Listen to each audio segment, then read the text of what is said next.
Құрметті отандастар, қадірлі сайлаушылар.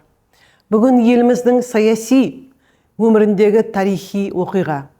Алғашқы құрылтай сайлауы өз мәресіне жетті. Халқымыз өз таңдауын жасады. Бұл құрылтай Қазақстан Республикасының президентінің Қасым-Жомарт Тоқаевтың ауқымды саяси реформаларының айқын нәтижесі. Жалпы ұлттық референдумда қабылданған жүзеге асуының конституциямыздың осы тарихи өзгерістердің заңды дәлелдері ретінде өткен алғашқы құрылтай сайлауы ашықтық пен әділдік қағидаттарына сай өтіп, азаматтарға өз таңдауын еркін жасауға мүмкіндік берді. Барлық саяси партиялар ашық бәсекеге жағдайынға сайлауға қатысып, өз бағдарламаларын сайлаушыларға жан-жақты жеткізді. Бұл еліміздің саяси жүйесінің жаңғырту жолындағы маңызды қадам. Әрі халықтың өз болашағын айқындауға тікелей қатысуымен жаңа кезеңі. Ақ Жол демократиялық партиясы осы сайлауға жан-жақты дайындықпен, мол тәжірибесімен, мықты командамен,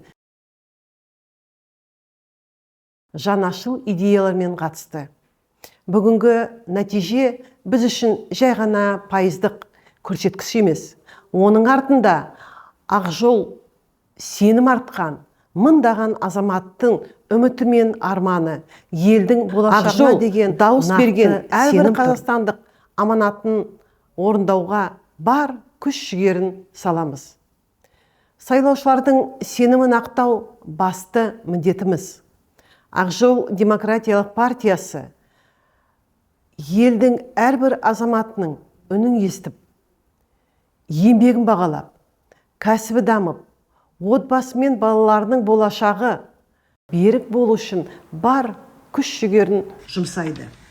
Біз осы жолда сайлаушыларымыздың қолдауы білдірген саяси бағдарламамыздың әрбір тармағын іске асыру жолында жұмыс жасаймыз.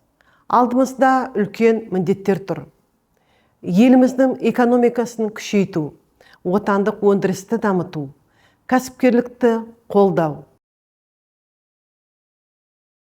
жаңа жұмыс орындарын ашу, халықтың әл-ауқатын арттыру жолында жұмысымызды жалғастырамыз. Бізге сенім білдірген барша азаматқа шын жүректен алғысымды айтамын. Әрбір дауыс ел тағдырына деген азаматтық жауапкершіліктің көрінісі.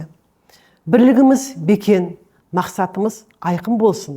Қазақстанымыздың болашағы жарқын болсын.